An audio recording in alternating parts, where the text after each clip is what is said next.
So, the Los Angeles Lakers made a move that a lot of people didn't expect. They jumped up to the 36th pick and selected a Theo. Now, at first glance, some fans might have been scratching their heads, especially those who were dead set on the idea of drafting a center. It's been a recurring conversation, right?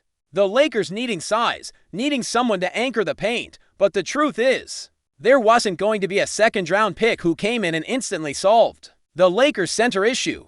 What they did get, however, is arguably even more important, a guy who brings something this team has desperately lacked: elite-level athleticism combined with defensive versatility. We're talking about a 6'8" wing with a 7-foot wingspan and a 41-inch vertical. Let that sink in. This is not your average second-round flyer. Theo is the type of player who can genuinely guard positions 1 through 5. His physical tools jump off the screen, and when you watch him play, it's clear he has the motor to match, and for a team like the Lakers, that's huge. They've needed young legs, hustle, guys who don't mind doing the dirty work. And in Theo, they've landed a guy who not only thrives in that role but actually embraces it. Look, it's no secret that the Lakers have been thin when it comes to pure athletes. When your most explosive player is a 39-year-old LeBron James, something's gotta give. That's not a knock on Bron, it's just reality. The NBA is getting younger, faster, and more positionless by the day. And that's where someone like Theo becomes such a valuable piece. He brings the kind of energy and versatility that can keep up with the modern game. He can switch, rotate, contest shots, chase down rebounds, dive for loose balls. He's exactly the kind of role player who thrives alongside stars. Now, no, he's not a center, and yeah, he's not a knockdown shooter from deep either, but neither was Max Christie when he came in, and look at the growth he's shown. Theo shot about 26% from 3 last season, with his best season being around 33%. That's not ideal, but it's not a deal breaker either. It's something that can be developed, and more importantly, he brings enough to the table in other areas that you live with the shot development curve. He's just turned 21 years old. That's important. He's not 23 or 24 like some of the other second-round picks who may have less room to grow. Theo has time. He's coming from a respected college program, having played under Coach Calipari at Kentucky and then following him to Arkansas. That means something. There's a pedigree there, a track record of producing NBA-ready talent. You look at the players who've come out of Kentucky over the years. Those guys tend to know their roles, play hard, and stick in the league. But let's talk fit, because that's what really matters here. Think about what the Lakers have around them. They've got LeBron, they've got Anthony Davis. They've got guys like Austin Reeves and maybe still Rui Hachimura and Jared Vanderbilt depending on what happens in the offseason. The common theme with those wings is that none of them have the freakish athleticism that Theo has. And that matters in an 82-game season. That matters in a playoff series when you need someone to chase around a Jason Tatum or a Jamal Murray or whoever the assignment is that night. This is a guy who was projected by some to go as high as the mid-first round. Some big boards had him as a top 15 talent, so for him to fall to 36, that's a steal. That's a low-risk, high-reward swing that could pay off in a major way. No one's saying he's going to walk in and be a 20-minute per night guy from day one, but he doesn't have to be. What he needs to do is play his role.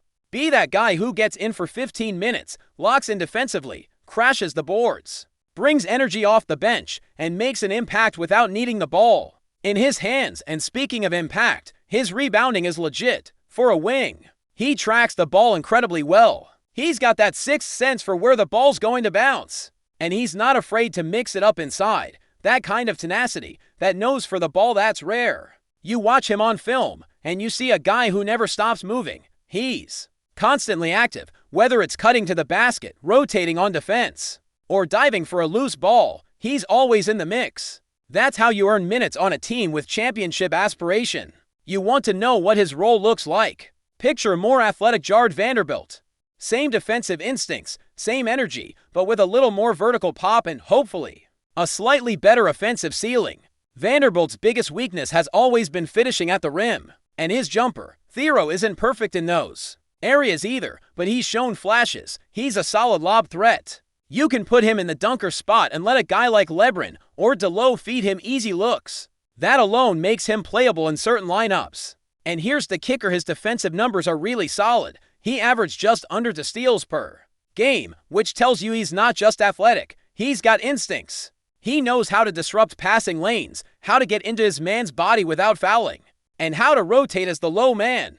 His defensive BPM was strong, his 2-point percentage was above 60%, and he has one of the better true shooting percentages among wings in this draft class. And when it comes to drawing contact, this guy's got a knack for it. He gets to the free throw line a lot, 6.5 attempts per game last season. That's not something you usually see from wings at the college level. It shows he's not just out there floating around the perimeter. He's attacking. He's putting pressure on defenses. He's not afraid to initiate contact. Sure, his free throw percentage needs work. He shot about 69% from the stripe.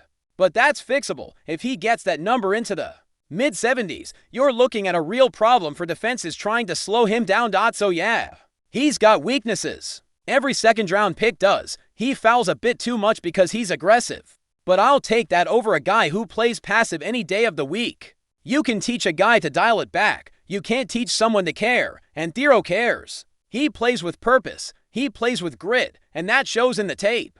He's not out there looking to get his own. He's looking to help his team win. That's exactly the kind of mindset you want coming off your bench. As for the roster fit, moving forward, this pick makes a lot of sense given the uncertainty around some of the current wings. Jared Vanderbilt has been mentioned in trade talks. Rui Hachimura could be moved depending on what kind of offers the Lakers are fielding. There's a real possibility that Dorian Finney-Smith, if he sticks around, becomes the veteran counterpart to what Theo is trying to become. But even if the Lakers lose one or two of those guys, Theo steps into a role that makes sense for him from day one. You're not asking him to be a star. You're asking him to be a role player with a very defined job: defend, rebound, run the floor, and finish. That's it. Everything else is bonus. If the jumper comes around, great. If not, he's still playable in lineups that include floor spacers. Remember, you don't need 5 shooters on the court at all times. You need balance. And Theo gives you balance. He gives you options. He gives you flexibility. And in today's NBA, that's everything. Let's not forget the Lakers' track record when it comes to second-round gems and undrafted talent.